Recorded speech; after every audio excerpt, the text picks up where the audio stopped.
one ever tells you how long recovery is going to take. No one ever tells you how changed your lives will be.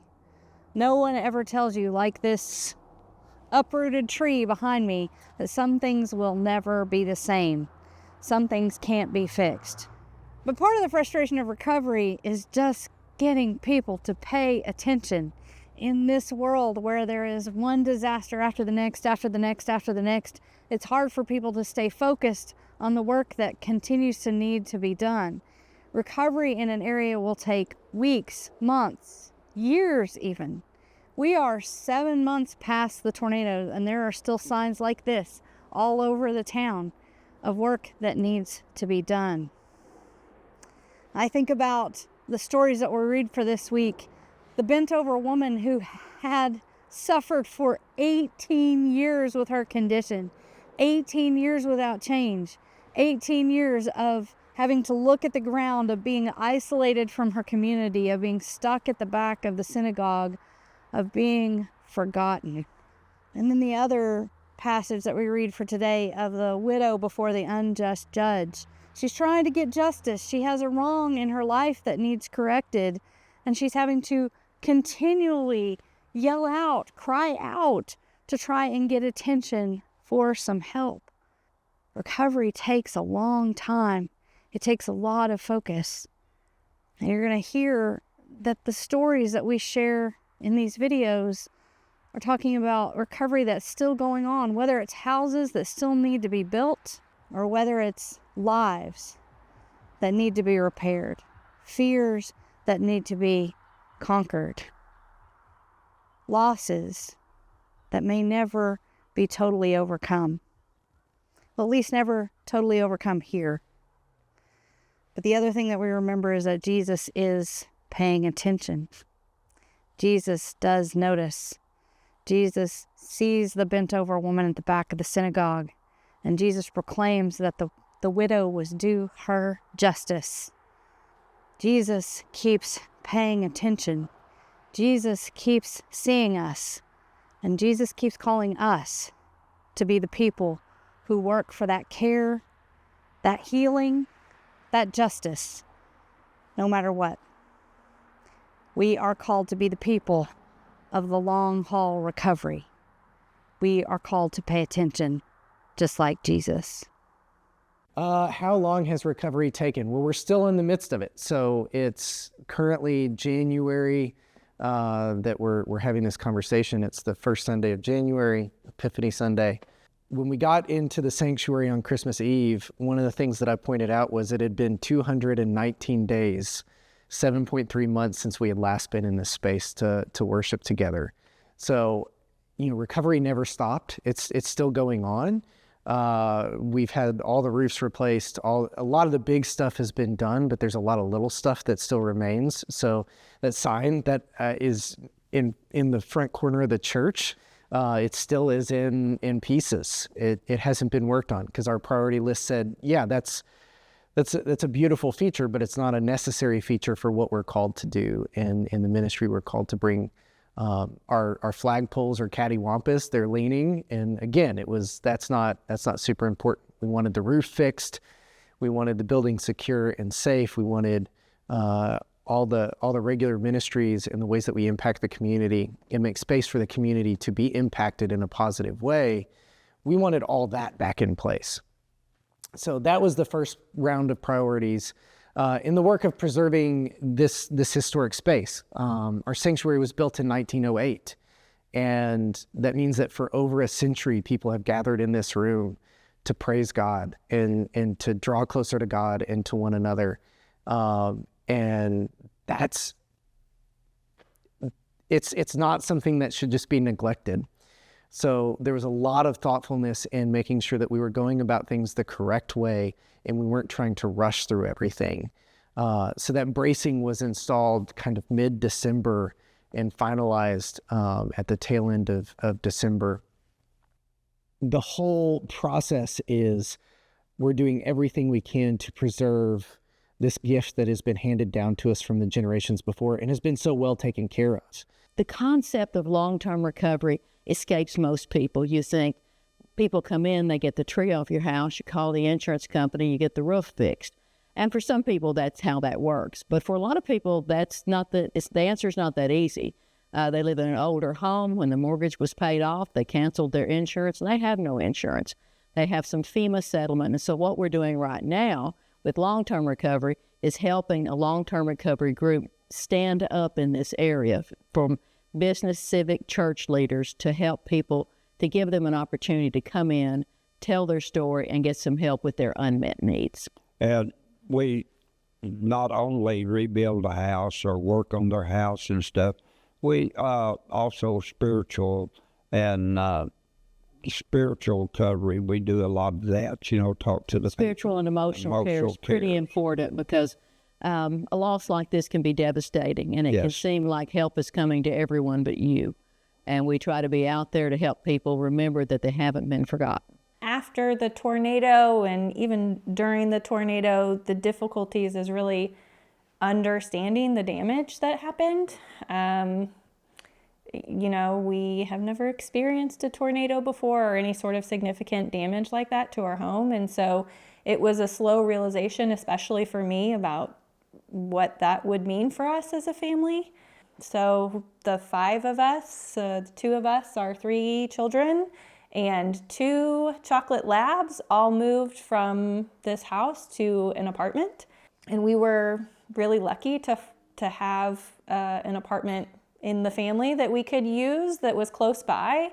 But it was still a huge change. And I think because of how slow we were, or especially me, how slow I was to understand how long we'd be out of the house, what it would take to repair it and allow us to move back in, that moving out process was slow. We just went over there initially with like a week's worth of clothes and thought, okay, we'll dry the floors, we'll, figure out what we need to do, we'll get them fixed, and then we'll be back. And it wound up being a lot closer to 6 months before we could come back. And through that process, it was pretty much a total home renovation.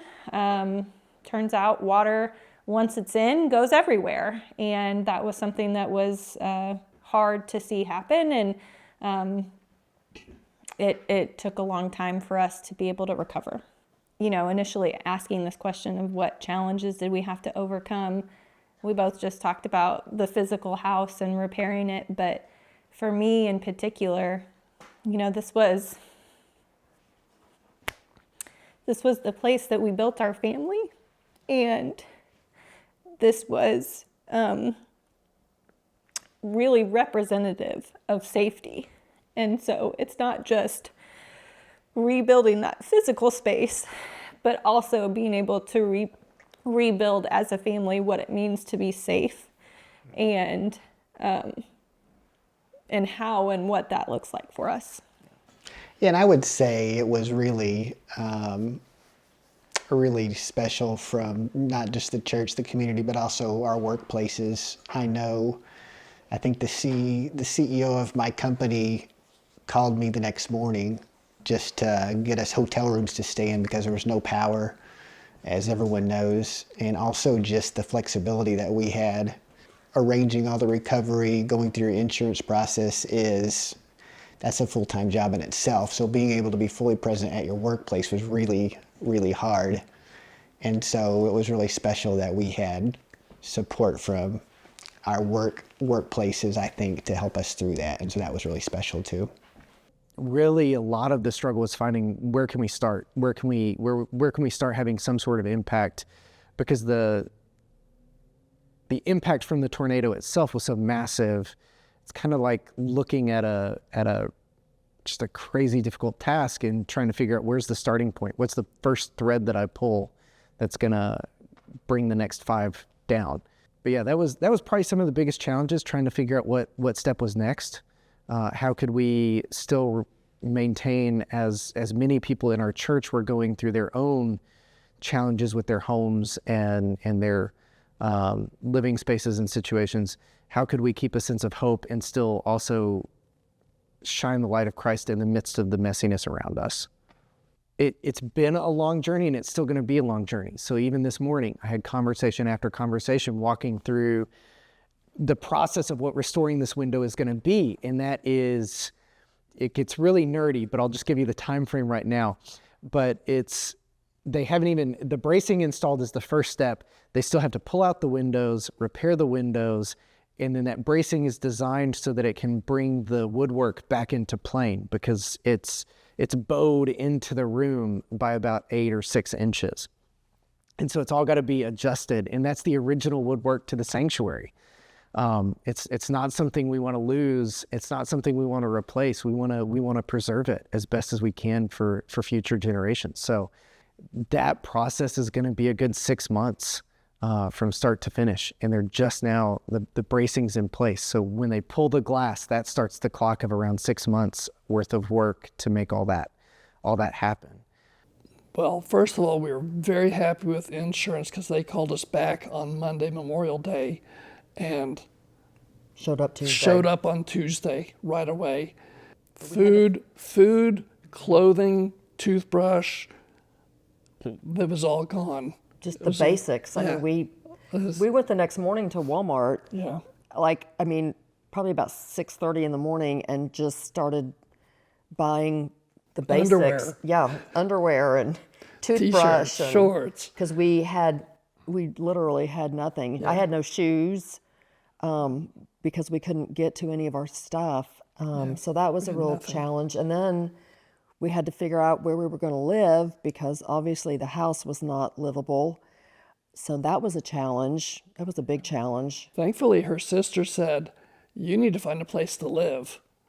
And I'm like, "Oh, yeah, we do, don't we?" It kind of wasn't even on our radar. Yeah. And thankfully, our daughter in St. Louis was also looking for us for a place to live. And the house we're in now, it came for rent on Wednesday at 1 or 2, and we called them at 4, and by 6 o'clock, we had this place saved up. And that's because it went so fast, because he and I worked at the same place. We didn't know each other, but we knew a lot of people in common. So he just said, "Yep, you can come and stay here." So that was very helpful. We went back to the house the next morning just to kind of assess what we could potentially do, but we knew we couldn't get down the street. We knew we would have to park and walk. But when we got close to our house, there were all these people with chainsaws, and they were cutting what they could just to at least clear one path so that people could get in and out of the neighborhood. That was people from the Mormon church. We, of course, didn't know them, but they were there and being so very helpful. And we just sat on the porch, You're just kind of, kind of numb. Yeah, So we you're just just kinda sat on the stuck. porch, and we looked up, and one of the ladies from our church was coming down the road with cases of water and ice. Mm-hmm. We didn't even know we needed it, but that helped us. We could help the people who were cutting the trees by giving them some ice water, and we had water to drink. Just the fact that she didn't say, "What do you all need?" She just said, "Here, this is what you need." she just showed up. It was like she knew what we needed and we didn't know. We're nowhere near done with recovery. I'll give you an example. I'm going to be with some folks on the west side of Decatur on Thursday afternoon, going and looking at about 25 different properties that still require assistance, recovery assistance. We're still interacting with FEMA on almost a daily basis. In this region combined, we have over $100 million in now outstanding federal obligations that we're seeking in reimbursements from FEMA. So that's an ongoing daily issue. If you drive in Rogers, which was the most affected urban area, there are still lots of tarps, there are still lots of trees down, there are still lots of damaged houses. So recovery continues. And one of the things that's interesting is for about 99% of the county, it is over with.